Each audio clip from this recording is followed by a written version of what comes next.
Bonjour à tous, nous sommes Erev Shabbat, Parashat Shemot, Tafshin Pegimel 5783. Voyons le passouk assez intéressant de notre parasha. Le passouk dit que Batia Bat Paro a retrouvé Moshe dans le Nil, le fameux épisode, et une fois que l'enfant a grandi, qu'il a été élevé en vérité par sa propre mère, alors la Torah nous raconte Vaigdal Hayeled Vateviyeu El Bat Paro, que Moshe Rabbeinu a grandi, et lorsqu'il a grandi, alors on a pu la rendre, Yocheved a pu la rendre chez Bat Paro. Et juste après, le passouk d'après, nous dit encore une fois, Vaïu bayamim haem vaïgdal Moshe.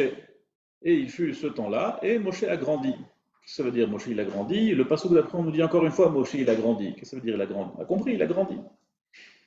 Pourquoi est-ce qu'on nous le répète deux fois? En réalité, chaque enfant, lorsque on lui fait la brit mila, on lui souhaite Zeh hakatan gadol yeh, que ce petit-là sera grand.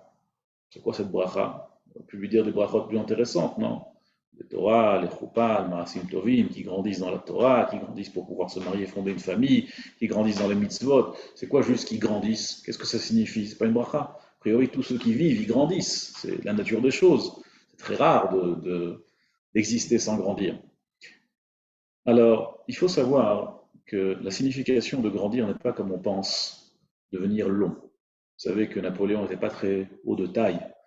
Et lorsqu'on lui disait, mais est-ce que ça ne vous dérange pas que vos soldats ils sont plus grands que vous? Il disait toujours, ils ne sont pas plus grands, ils sont juste plus longs.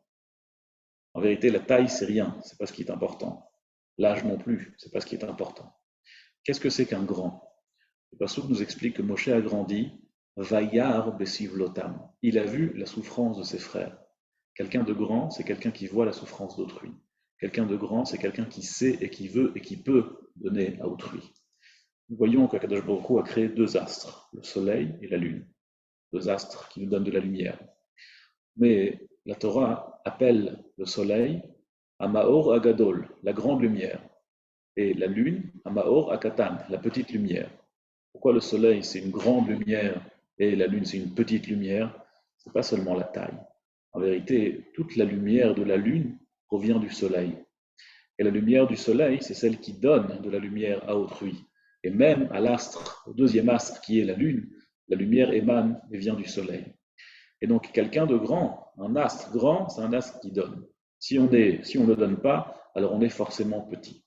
Moshe Rabbeinu a commencé par donner, Vayar Besivlotam, et il a terminé aussi par donner. La dernière mitzvah que Moshe Rabbeinu a fait, c'était quoi? C'était de construire des villes de refuge pour ceux qui ont malheureusement tué par inadvertance. Moshe Rabbeinu, toute sa vie, toute sa mission, c'était de donner à autrui. Le Midrash nous raconte que Moshe Rabbeinu a été choisi par Akadosh Baruch Hu, le bon Dieu a choisi Moshe Rabbeinu lorsqu'il a vu qu'il était berger.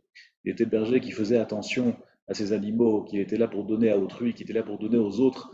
Là, Akadosh Baruch Hu a vu que Moshe était grand, et pas seulement grand, le plus grand. Si on est là pour donner aux autres, alors on est considéré comme grand. Sinon, on est le contraire de grand.